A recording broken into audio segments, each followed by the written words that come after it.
अगर आप भी लेना चाहते हैं देश दुनिया की तमाम जानकारी तो आज ही सब्सक्राइब करें हमारे चैनल को।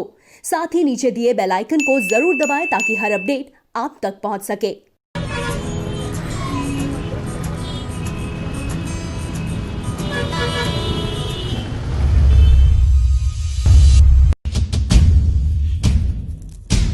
नमस्कार, प्रभासाक्षी न्यूज नेटवर्क के खास कार्यक्रम चाय पर समीक्षा में आप सभी का स्वागत है। इस सप्ताह के राजनीतिक सामाजिक मुद्दे जरा हट कर रहे, क्योंकि भारत और चीन के बीच गलवान घाटी में जो कुछ हुआ उसने हिलाकर रख दिया है पूरी दुनिया को कि क्या भारत और चीन युद्ध की ओर बढ़ रहे हैं, क्या ये जो टकराव था ये युद्ध का रूप ले सकता है।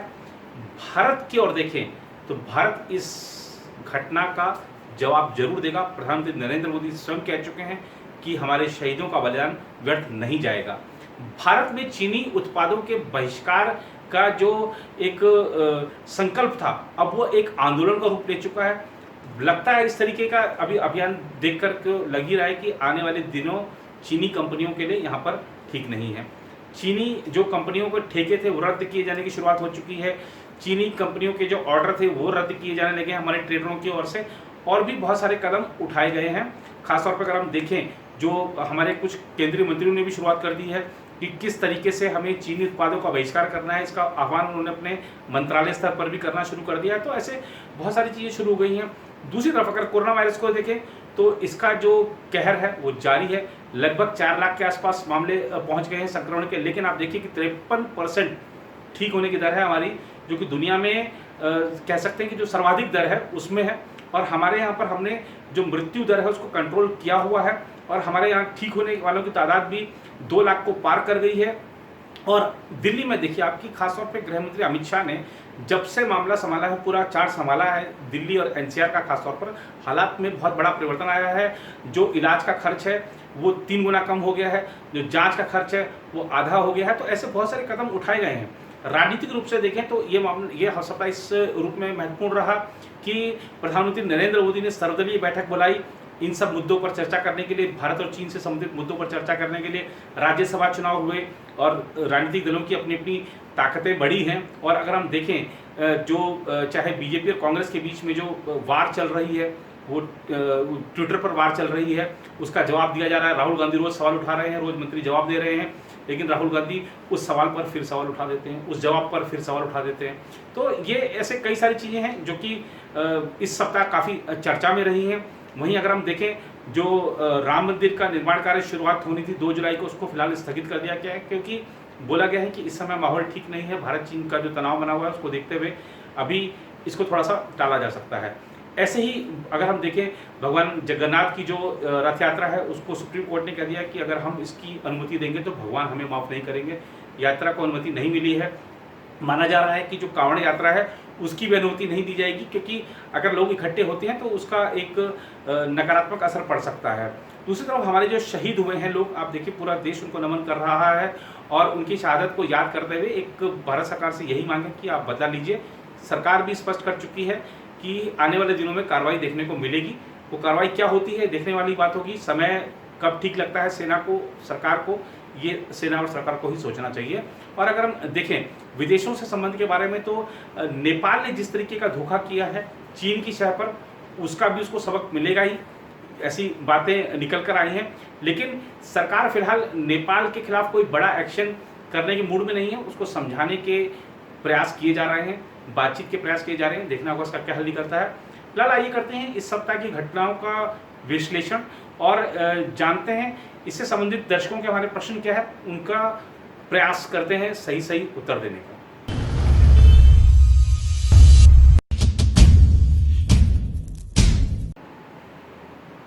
तो चाय पर समीक्षा के इस दूसरे भाग में आप सभी का स्वागत है। आइए देखते हैं हमारे दर्शकों का पहला प्रश्न क्या है।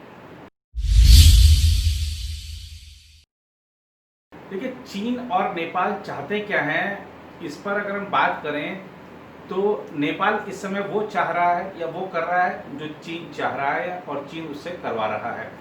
चीन की अगर हम बात करें तो देखिए, चीन ने हमेशा धोखे में रखा है दुनिया को। सिर्फ भारत की बात नहीं है, पूरी दुनिया इस समय ठगी हुई महसूस कर रही है चीन से। अब देखिए कि महामारी एक तो उसने फैलाई चीन ने, दूसरा महामारी के दौर में चीन ने किस तरीके से लूटा है दुनिया को, चाहे वो खराब पीपीई किट भेजने की बात हो, चाहे खराब मास्क, सैनिटाइजर या जो स्वास्थ्य उपकरण हैं वो दुनिया भर को खराब या घटिया उत्पाद अगर भेजने की बात हो तो चीन ने उसमें पूरी दुनिया को महामारी में लूटने में कोई कसर बाकी नहीं रखी। तो चीन की प्रवृत्ति समझनी होगी, वो है धोखेबाजी, वो है चालबाजी, वो है सिर्फ अपने स्वार्थ के लिए किसी को भाई भाई बोल देता है, जबकि भाई भाई वाली बात ही नहीं है। आप जिसको भाई बोलते हो उसको मार रहे हो, तो ये क्या भाई की बात हुई है। अब आप देखिए कि चीन को जब हम उसकी जो भौगोलिक जो परिस्थिति है जब उसको समझते हैं, चीन दुनिया का ऐसा देश है, एकमात्र ऐसा देश है जिसकी जो टेरिटोरियल बाउंड्री है वो सर्वाधिक देशों के साथ लगती है। 14 देशों के साथ चीन की टेरिटोरियल बाउंड्री लगती है। अब आप देखिए कि इन 14 में 12 से तो चीन ने जो विवाद थे वो हल कर लिए, 2 से नहीं किए हैं, भूटान से, इंडिया से। भूटान से नहीं किया, डोकलाम हुआ। इंडिया से तो वो करता ही नहीं है। आप देखिए कब से बातचीतें चल रही हैं हमारी पाकिस्तान के साथ, देखिए एलओसी है लेकिन यहाँ पर एलएसी है, क्योंकि जो सीमा रेखा का निर्धारण नहीं होने के कारण ही इस तरीके के विवाद बढ़ते हैं कि वो चीन कभी कहता है कि आप हमारे इलाके में आ गए, हम कभी कहते हैं कि आप हमारे इलाके में आ गए। तो सीमा निर्धारण वो करना ही नहीं चाहता है। भारत ने शुरू से प्रयास किए हैं लगातार। जो खासतौर पर अगर बात करें अटल बिहारी वाजपेयी जब प्रधानमंत्री बने थे देश के, तो उन्होंने एनएसए को बिल्कुल इसी काम के लिए ही लगा दिया था कि आपको ये जो सीमा मुद्दे हैं इनको सुलझाना है। लेकिन तब से बातचीत चल रही है, आप देखिए कि लेकिन आज तक मुद्दा हल नहीं हुआ, क्योंकि चीन मुद्दा हल करना नहीं चाहता है। सबसे बड़ी जो दुश्वारी है वो इसी की है। और चीन अभी इस समय चाह रहा है कि भारत चूंकि कोरोना वायरस से इस समय प्रभावित है, काफ़ी सारी चीज़ें, संक्रमण फैला हुआ है, विभिन्न मोर्चों पर सरकार भी जूझ रही है, तो ऐसे में चाहता है चीन की प्रेशर बनाकर किसी तरीके से थोड़ा सा और भूभाग पे कब्जा कर लिया जाए। चीन दरअसल देखिए भूभाग का लालची देश है। वो जमीन हड़पू जिसको कहते हैं ना, कुछ गाँव में या शहरों में आपके भी होंगे ऐसे जो सबकी ज़मीन हड़पना चाहते हैं, किसी ना किसी तरीके से उसकी ज़मीन हड़प लेते हैं दबाव डाल के या किस तरीके। तो चीन भी ज़मीन हड़पू देश है, बहुत सारे देशों की उसने ज़मीन हड़प रखी है और वो बेचारे अब कुछ कर नहीं पाते हैं। लेकिन भारत उन बेचारों में नहीं है। भारत अपनी ज़मीन का 1 इंच भी नहीं दे सकता है, ना देगा। ये 2020 का भारत है। चीन दरअसल गलती कर गया है 1962 वाला भारत समझने की। और अगर हम बात करें, देखिए अगर हम सेना की बात कर रहे हैं तो आप देखिए कि उनकी जितनी सेना वहाँ पर है हमारी भी उससे ज़्यादा है, उनके जितने हथियार हैं हमारे भी उतने ही हैं। तो अब आप खासतौर पर अगर हम देखें तो एलएसी पर हमारी जो सेना है पूरी तरह से अलर्ट है। वार जैसी सिचुएशन अगर होती है तो भारतीय सेना उसके लिए तैयार है। और सिर्फ हम अपने ही दावों पर क्यों, अगर आपको यकीन नहीं होता है तो आप जरा विदेशी अखबार उठाकर देख लीजिए। हर अखबार, मैं ब्रिटेन का अखबार देखा और कुछ अमेरिकी अखबारों को देख रहा था, सबने लिखा है कि बिल्कुल वार लाइक सिचुएशन है और दोनों तरफ से पूरी तैयारी है, मामला आगे भी बढ़ सकता है। मामला आगे बढ़ता है तो चीन को इसकी कीमत चुकानी पड़ेगी। आप देखिए चीन को समझना चाहिए कि जब हमारे जवान, निहत्थे जवान, उनके हथियार वाले जवानों को बड़ी संख्या में नुकसान पहुंचा दे। हम आपको बता दें कि भारत के जो जवान हैं 20 जवान शहीद हुए थे जो झड़प हुई गलवान घाटी में। और वहाँ पर अगर हम चीन की तरफ देखते हैं तो चीन को 45 सैनिकों का नुकसान हुआ है। तो आप देखिए कि हमारे निहत्थे जवानों ने उनके 45 को, यानी दुगनी से ज़्यादा उनके यहाँ क्षति करी है। तो ये एक चीज़ है, दर्शाता है कि हम तो अभी निहत्थे ही आप पर इतने भारी पड़ रहे हैं, हथियार आ जाएंगे तो आप तो बचेंगे नहीं। तो ये सब चीज़ें चीन को समझनी चाहिए।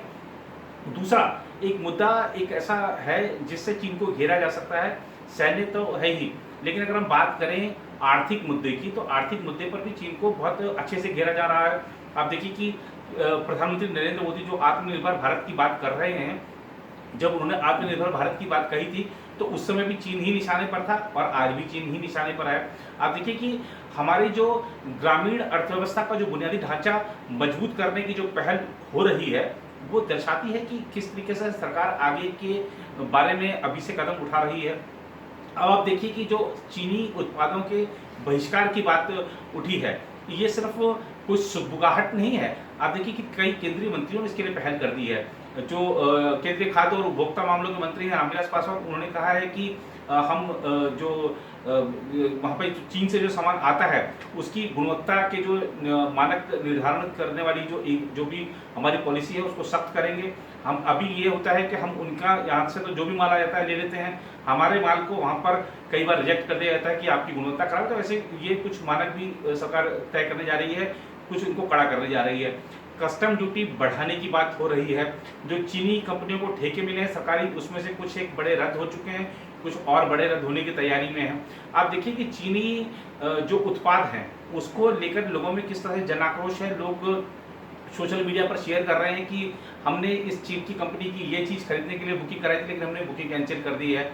चीनी जो भी मोबाइल कंपनियां हैं उनके होर्डिंग्स को पर काली पोती जा रही है। तो एक गुस्सा है, स्वाभाविक रूप से चीन को इसकी बड़ी कीमत चुकानी पड़ेगी। लेकिन हम एकदम से चीन से वहाँ से कुछ नहीं मंगाएंगे, ऐसा भी नहीं हो पाता है। देखिए दरअसल क्या होता है कि अभी जो निर्भरता चीन से काफ़ी समय से चली आ रही थी उसका कई कारण है। अब जैसे हमारी जो फार्मा कंपनियां हैं उनका जो भी मटेरियल होता है दवा बनाने का वो वहाँ पे चीन से ही आता है और एकदम से उसका विकल्प नहीं खोजा जा सकता, इसमें कुछ समय लगेगा। ऐसे ही कुछ दुश्वारियां अन्य उद्योगों के साथ भी हैं।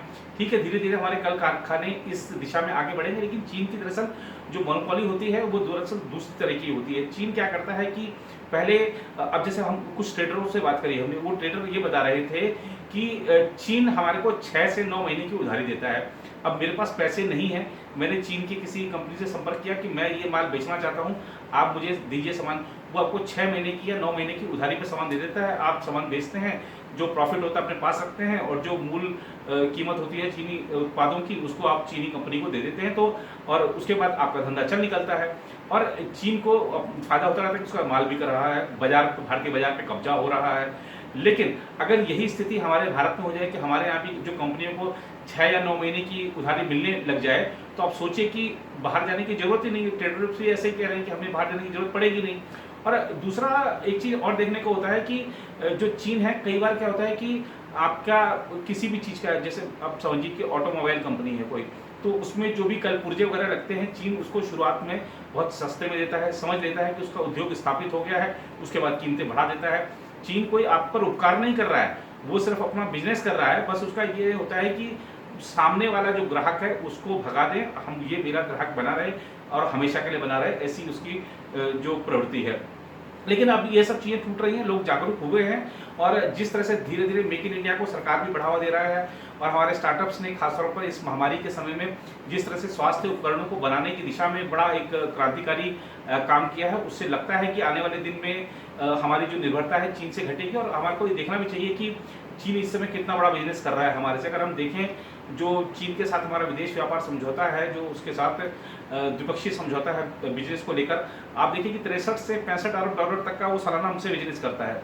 और हमारा अगर बात करें तो वो लगभग 15 अरब डॉलर का बिजनेस है। तो आप देखिए कि वो हम बिजनेस में कहाँ हैं, वो हमसे कितना आगे है, 65 अरब डॉलर कमा रहा है और हम उससे 15 अरब डॉलर कमा रहे हैं। तो ये कुछ चीज़ें हैं जो कि अब लोगों की अगर मनोवृत्ति बदलती है और सरकारें भी इस दिशा में कदम उठाती हैं तो इस अभियान को गति मिल सकती है। और हाल ही में देखें तो चाहे हम केंद्रीय मंत्री नितिन गडकरी की बात करें, रामविलास पासवान का हमने आपको बताया, और ऐसे ही जो एक और मंत्री हैं, केंद्रीय राज्य मंत्री हैं सामाजिक अधिकारिता मंत्रालय में, रामदास अठावले, उन्होंने तो ऐसे कुछ मंत्रियों के बयान आए हैं, कुछ अभियान शुरू हो गए हैं, आंदोलन शुरू हो गए हैं चीन के उत्पादों का बहिष्कार करने की। तो लगता है कि आने वाले दिनों में सकारात्मक चीज़ें होंगी। जहाँ तक चीन से सैन्य लड़ाई की बात है तो देखिए इस समय क्या है, कूटनीतिक स्तर पर भी बातचीत चल रही है, सैन्य स्तर पर भी बातचीत चल रही है।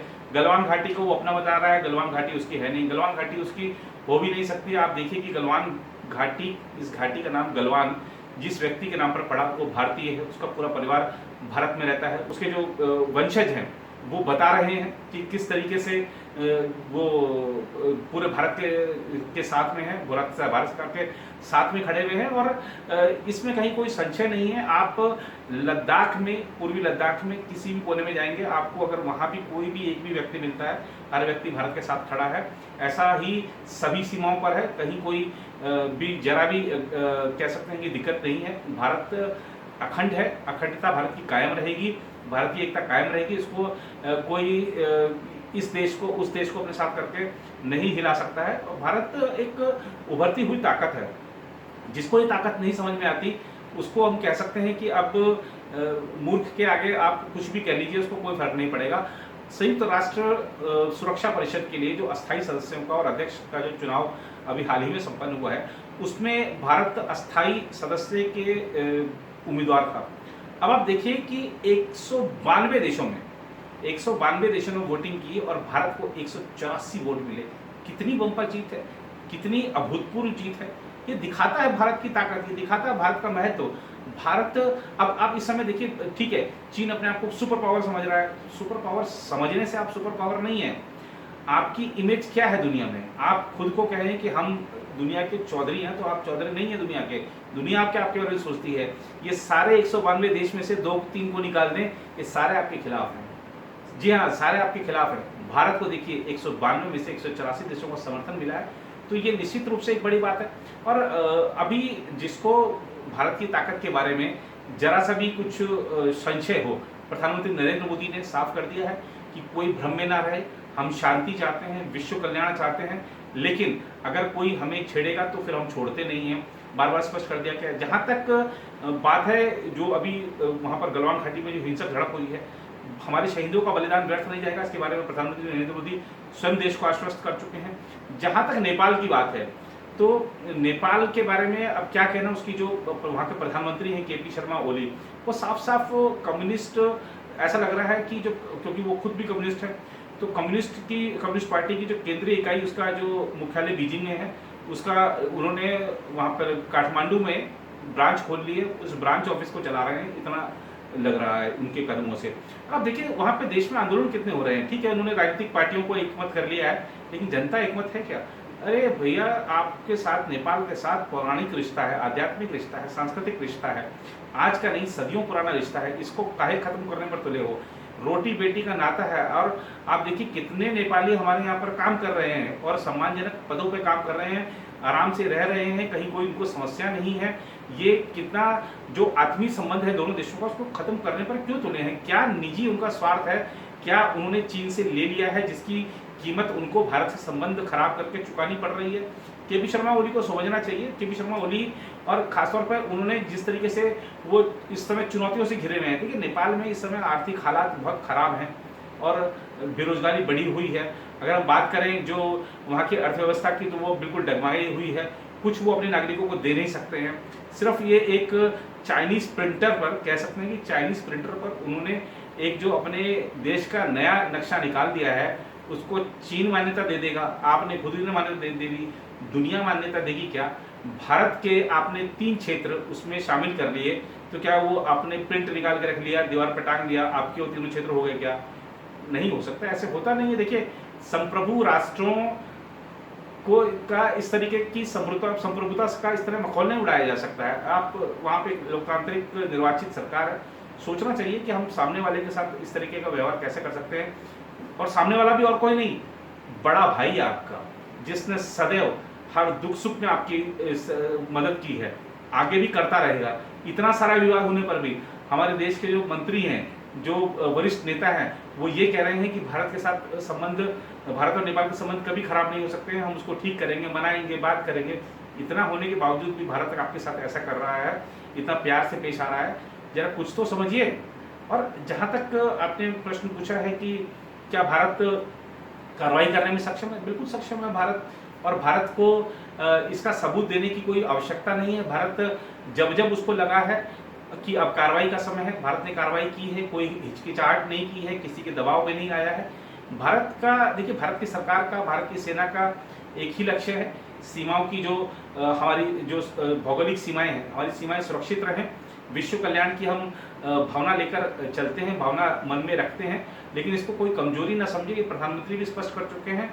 और हमारे हालिया जो कुछ कार्रवाइयाँ रही उसमें प्रदर्शित होकर भी आया है। तो इसमें भारत नेपाल पर कार्रवाई करे, चीन पर कार्रवाई करे, कैसे कार्रवाई करे, कब कार्रवाई करे, ये समयानुकूल परिस्थितियों पर निर्भर करता है। इसके बारे में सरकारें, जो हमारी सरकार है, केंद्र सरकार, वो सक्षम है सही समय पर सही निर्णय लेने के लिए। तो आइए देखते हैं हमारे दर्शकों का दूसरा प्रश्न क्या है। देखिए प्रवासी श्रमिकों की जहां तक बात है, तो उसके लिए केंद्र सरकार बहुत गंभीर है उनकी समस्याओं को सुलझाने के लिए, और विभिन्न राज्य सरकारों ने भी बड़े कदम उठाए हैं। आप देखिए कि प्रधानमंत्री नरेंद्र मोदी ने गरीब कल्याण रोजगार अभियान शुरू किया है। 50,000 करोड़ रुपए की ये जो योजना है, ये देश के 6 राज्यों के 116 जिलों को कवर करेगी। और इन्हीं जो 6 राज्यों, आप कहेंगे आप 6 राज्य के हो, तो 6 राज्यों में ही सबसे ज़्यादा प्रवासी श्रमिक लौटे हैं। और आप देखिए कि इनमें भी जो लोग लौटे हैं उसमें 67% प्रवासी श्रमिक कवर हो जाएंगे इस अभियान के तहत। उनको रोजगार मिलेगा, 125 दिनों का रोजगार मिलने की बात कही गई है इस योजना में। और आप देखिए कि इस योजना की खास बात यह है कि जो फंड का आवंटन है वो वित्त मंत्रालय द्वारा राज्यों को कर दिया गया है, ताकि जो योजनाएं हैं वो काफ़ी तेजी के साथ उस पर काम हो, कहीं किसी प्रकार की समस्या नहीं आए। और विभिन्न मंत्रालय, चाहे हम पेयजल मंत्रालय की बात करें, ग्रामीण विकास मंत्रालय की बात करें, कृषि मंत्रालय की बात करें, रेल मंत्रालय है, दूरसंचार मंत्रालय है, श्रम मंत्रालय है, ऐसे कई सारे मंत्रालय हैं जिनकी ये एक संयुक्त परियोजना है। और ग्रामीण स्तर पर जो बुनियादी ढांचा मजबूत होगा हमारा, उससे आप देखिए कि बड़ा फायदा होने वाला है। हमारे प्रवासी श्रमिकों को वहीं हाथ के हाथ रोजगार मिलेगा। और ऐसे प्रवासी श्रमिकों का डेटा बना लिया गया है जिनको रोजगार दिया जा रहा है, और उनको उनकी जो योग्यता है, उनका जो कौशल है, उसके हिसाब से योगदान, उनको रोजगार मिलेगा। और उनको जो एक भावना थी कि मैं घर पर आ गया हूँ, अब मैं क्या करूँगा, मेरा परिवार कैसे चलेगा, भविष्य कैसे बनेगा, तो उसको भी उनकी चिंताएं खत्म होगी। एक रोजगार स्तर स्थानीय स्तर पर मिल गया तो वो शायद आगे फिर भटकेगा नहीं शहरों में। ग्रामीण स्तर पर उसके कौशल का फायदा जो लोगों को मिलेगा। और जो बुनियादी ढांचा हमारा मजबूत होगा स्थानीय स्तर पर, उससे देखिए बहुत सारी चीज़ें होती हैं। अगर हमारे गांव में कुछ प्रयोगशाला बन गई है, स्कूल अच्छे बन गए हैं, कॉलेज अच्छे बन गए हैं, और जो कृषि मंडियाँ बन गई हैं अच्छी, बहुत सारी चीज़ें अगर डेवलपमेंट हो गया है, तो आप सोचिए कि लोगों को रोजगार कितना बड़ा मिलता है। हमारी अगर जो वहाँ पर छोटे मोटे उद्योग लग जाते हैं, कुटीर उद्योग लग जाते हैं, रोजगार मिलता है। और हमारा जो स्वदेशी उत्पाद, हम जो मेक इन इंडिया अभियान लेकर चल रहे हैं, उसको देखिए कितना लाभ मिलने वाला है। गांव में भी क्लस्टर बना के अगर इस तरीके की योजनाओं का काम होने जा रहा है, तो अपने आप में बड़ी बात है।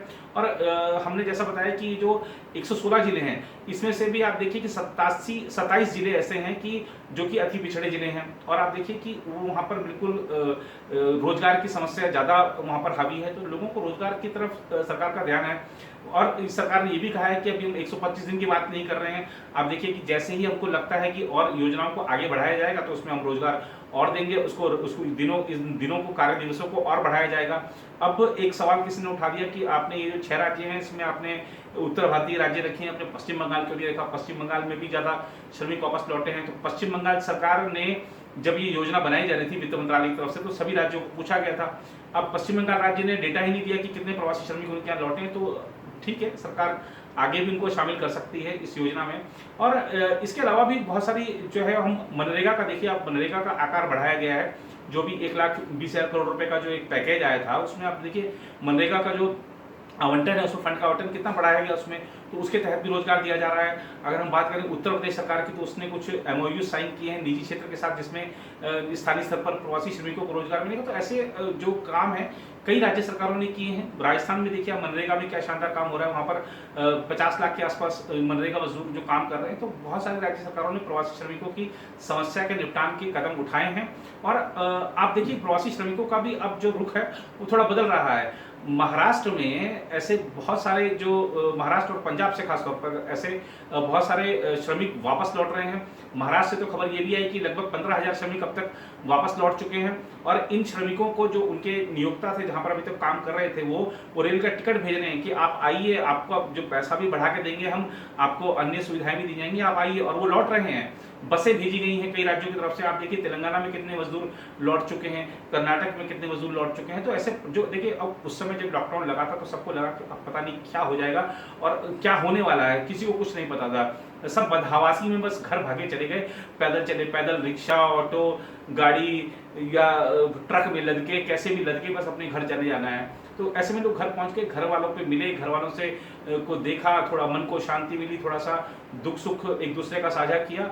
और फिर उसके बाद जाहिर सी बात है, क्योंकि अभी एकदम से सारा जो ढांचा है गाँव में या छोटे शहरों में नहीं खड़ा हो सकता है, सबसे एक साथ नहीं रोजगार मिल सकता है, उनको भी बात समझ में आती है। इसलिए जहाँ पर काम कर रहे थे और जब देखा कि ठीक है अब कोरोना वायरस के साथ ही जीना है, देश अनलॉक हो चुका है, अनलॉक 1 की प्रक्रिया शुरू हो चुकी है, अनलॉक 2 की तरफ बढ़ रहे हैं, तो देश खुल चुका है, तो सब चीज़ें खुलेंगी। तो अब ये लोग भी निकले हैं अपने अपने कामों पर, जहाँ जहाँ काम कर रहे थे वहाँ के लोग निकले हैं। और आप देखिए कि जो अगर हम उद्योगों की बात करें, तो जो उद्योग लॉकडाउन से पहले अगर हम देखें कि वहाँ पर कितनी क्षमता में काम कर रहे थे, तो आज भी अगर हम देखें तो 80% से ज़्यादा उद्योग अपनी पूरी क्षमता के साथ काम कर रहे हैं, तो कहीं कोई समस्या है नहीं।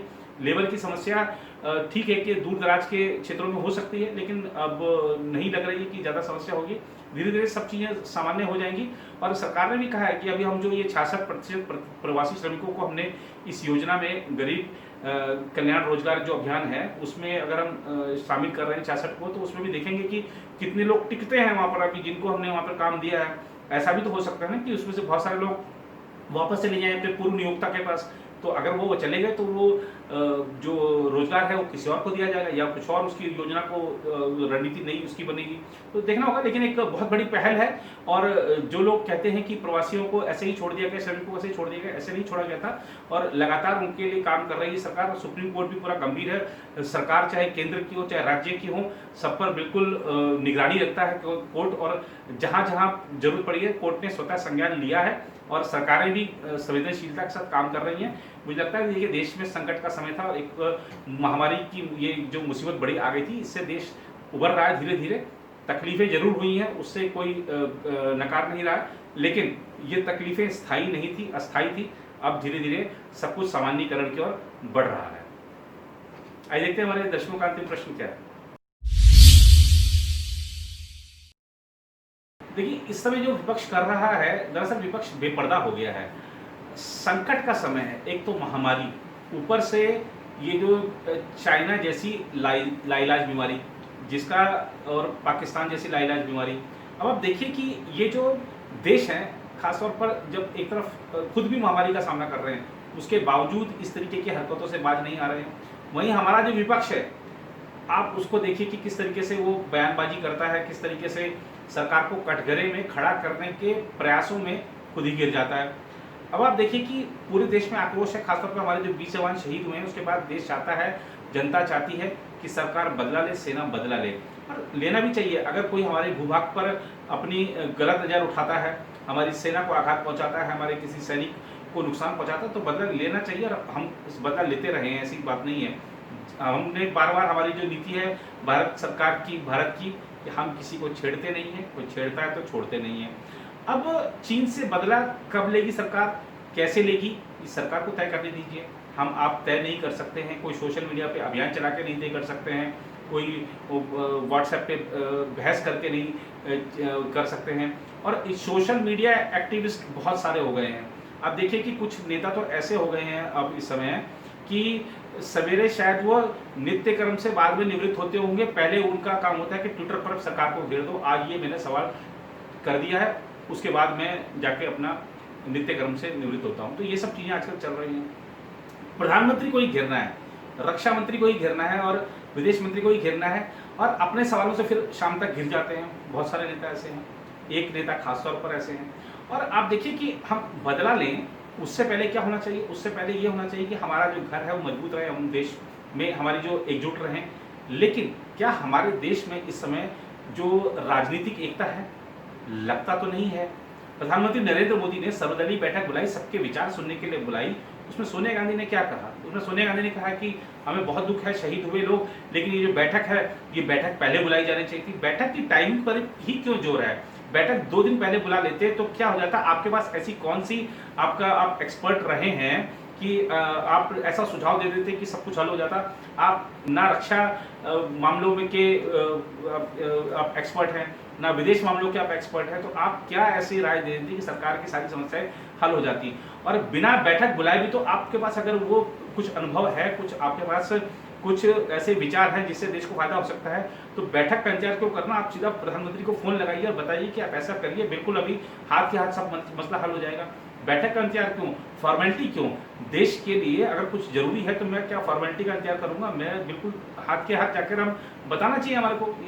ऐसे क्या था कि हम उसी बैठक में बहुत देर हो गई, आप बताइए कि कब कौन आया था, उसने कब घुसपैठ की, किसने क्या किया, ये सब चीज़ों का कोई अर्थ नहीं है। मुद्दा ये है हम अब आगे कैसे बढ़ें। पीछे जाएंगे तो वो जो अभी सत्ता में है वो आपको और पीछे ले जा सकते हैं और पीछे की बातें भी उखड़ेंगी, तो उन सब का कोई अर्थ नहीं है। अब आगे बढ़ने का समय है, मिलजुल कर आगे बढ़ने का समय है। कैसे हम एक राजनीतिक रूप से एकजुट दिखें पूरी दुनिया को, ये इस समय बहुत जरूरी है। और इसके लिए सभी जो पार्टियां हैं उनको अपने जो वैचारिक जो मतभेद है, जो विचारधारा स्तर पर जो भी एक दूसरे से दूरी है, उसको खत्म करना होगा। और इस मसले पर कि हमें चीन का मुकाबला करना है, मिलकर मुकाबला करना है। इस समय जो कोरोना वायरस है उसका मिलकर मुकाबला करना है। जो अन्य जो चुनौतियां आकर एकदम से खड़ी हो गई हैं, नेपाल आके खड़ा हो गया है और कई सारी चुनौतियां खड़ी हुई, इसका भी हमें मिलकर मुकाबला करना है। और कांग्रेस तो वर्षों तक शासन में रही है, 5-6 दशकों तक उसका शासन रहा है, 6 दशक से ज़्यादा का शासन रहा है उसका। उसके पास अगर अनुभव है जो अपने कामों से, उसको सरकार के साथ साझा करना चाहिए। जाकर आप मिलें सरकार से, अपना बताएं अपने कि हमने भी पूर्व में जब हमारे पास ऐसी समस्या आ खड़ी हुई तो हमने क्या किया। आप जाकर बताइए सरकार को, बैठकों का इंतजार मत करिए। बैठकों का इंतजार करेंगे तो कहीं देर ना हो जाए, फिर आपको मन में लगेगा कि हमने अगर उस समय ऐसा बता दिया होता सरकार को और तो शायद ये मसला हल हो। तो इन सब चीज़ों देखना चाहिए।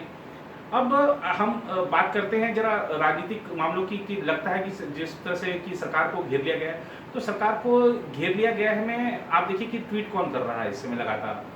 सोनिया गांधी, राहुल गांधी, प्रियंका गांधी। सिर्फ 2 लोगों के खिलाफ ट्वीट होते हैं, 2 लोगों के खिलाफ अभियान चलता है, प्रधानमंत्री नरेंद्र मोदी और उत्तर प्रदेश के मुख्यमंत्री योगी आदित्यनाथ। क्योंकि ये राजनीतिक रूप से बड़ी चुनौती है इन लोगों के लिए। सिर्फ इसलिए अब राजनीतिक विद्वेष, राजनीतिक प्रतिद्वंद्विता अलग चली गई है, शायद ये निजी द्वेष पे मामला उतर आया है। और आप देखिए कि ये दोनों ही जवाब नहीं देते हैं इनके रोजाना के इस प्रकार के दुष्प्रचार का कह लीजिए या इस तरीके का अभियान का कोई जवाब नहीं देता है। तथ्य अपने आप जवाब दे देते हैं। राहुल गांधी ने सवाल उठाया कि हमारे जवान निहत्थे क्यों थे। तुरंत विदेश मंत्री जयशंकर ने ट्वीट करके बता दिया कि 1996-2005 की जो हमारा जो समझौता हुआ था उसमें यह था कि आग्नेयास्त्र नहीं उपयोग किए जाएंगे, और इसलिए नहीं उपयोग किए गए वरना जब भी जवान बैरक से बाहर जाते हैं या कहीं भी होते हैं तो उनके पास हथियार होते हैं। तो ये चीज़ें बिल्कुल स्पष्ट हैं।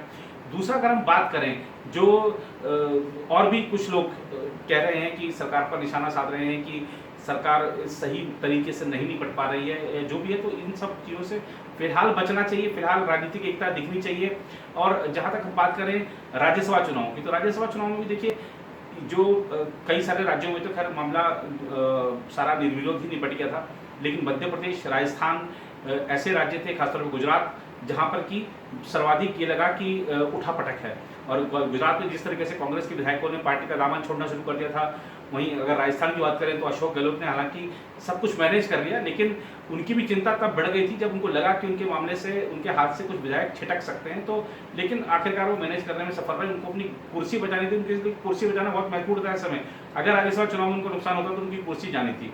मध्य प्रदेश में भी जो देखिए अब बीजेपी शासन में है तो जाहिर सी बात है कि बीजेपी की ओर पलड़ा झुक गया था जब सपा बसपा ने भी उनको वोट दे दिया। हालांकि सपा बसपा के एक ही विधायक उन्होंने अपने निजी क्षमता के आधार पर वोट दिया है। ऐसे ही अगर हम देखें वहाँ पर गुजरात में तो बीजेपी शुरू से ही आगे रही है और उसने आखिरकार वही किया जो उसको वही फल मिला जो वो चाहती थी। ऐसा ही अन्य राज्यों में भी हुआ है, कुछ बड़ा उलटफेर नहीं रहा, स्वाभाविक रूप से वही परिणाम रहे हैं। वहीं अगर हम बात करें जो देश में राजनीतिक स्थिति सामान्य होने की ओर, तो भारतीय जनता पार्टी ने उसकी शुरुआत पिछले हफ्ते से कर दी थी जनसंवाद रैलियों के माध्यम से, और अब काफ़ी हद तक कह सकते हैं कि बिहार विधानसभा चुनाव के लिए बीजेपी और जेडीयू काफ़ी आगे बढ़ चुकी हैं। दूसरी पार्टियां जहां अभी आपसी प्रतिद्वंदिता में ही लगी हुई हैं, तुम कितनी सीट लोगे, मैं कितनी सीट लूंगा, मेरे साथ कौन आएगा, उस गठबंधन का मुखिया कौन होगा, इन्हीं सब पर विवाद जारी है। वहीं बीजेपी और जो जेडीयू हैं काफ़ी आगे बढ़ चुके हैं। एलजेपी को थोड़ा सा विवाद जरूर है, लेकिन वो सब सीटों के लिए एक दूसरे पर दबाव बनाने की राजनीति होती है, ऐसा पूर्व में भी होता रहा है। अब देखना होगा कि बिहार विधानसभा चुनाव में क्या परिणाम रहते हैं, क्या एनडीए को वहाँ पर एक बार और मौका मिलता है। हालांकि एनडीए इस मामले में आगे है कि राजनीतिक रूप से देखें तो अभी भी वो सबसे बड़ा वहाँ पे शक्तिशाली गठबंधन है, लेकिन जिस तरीके से कुछ राज्य सरकार पर आरोप लगे हैं कि उसने कुछ विकास कार्यों में शिथिलता बरती है या नीतीश अपने सारे वादे पूरे नहीं कर पाए हैं, वो देखना होगा कि उन सब का नुकसान होता है क्या।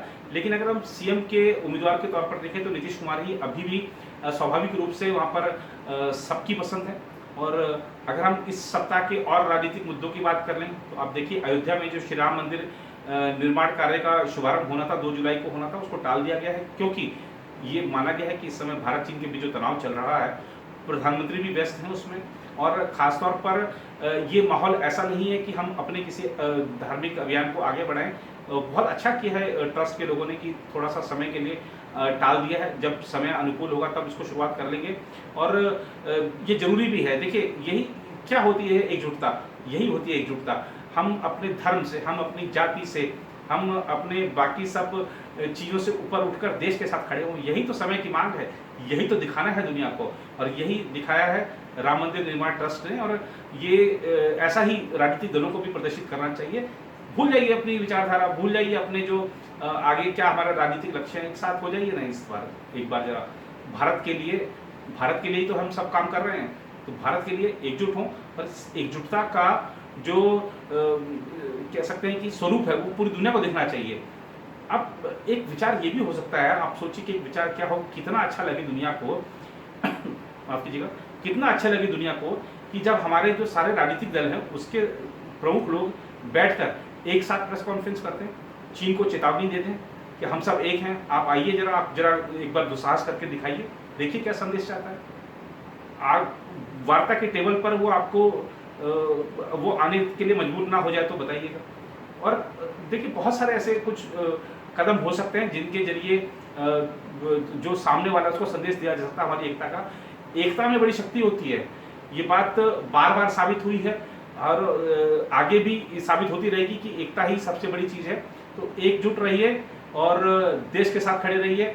देश में ठीक है, मुश्किल का समय है, लेकिन हर रात के बाद सुबह होती है, ये हमें ध्यान रखना चाहिए। फिलहाल आज के कार्यक्रम में इतना ही। अगले सप्ताह आपके साथ फिर जुड़ेंगे और करेंगे मुद्दों का विश्लेषण।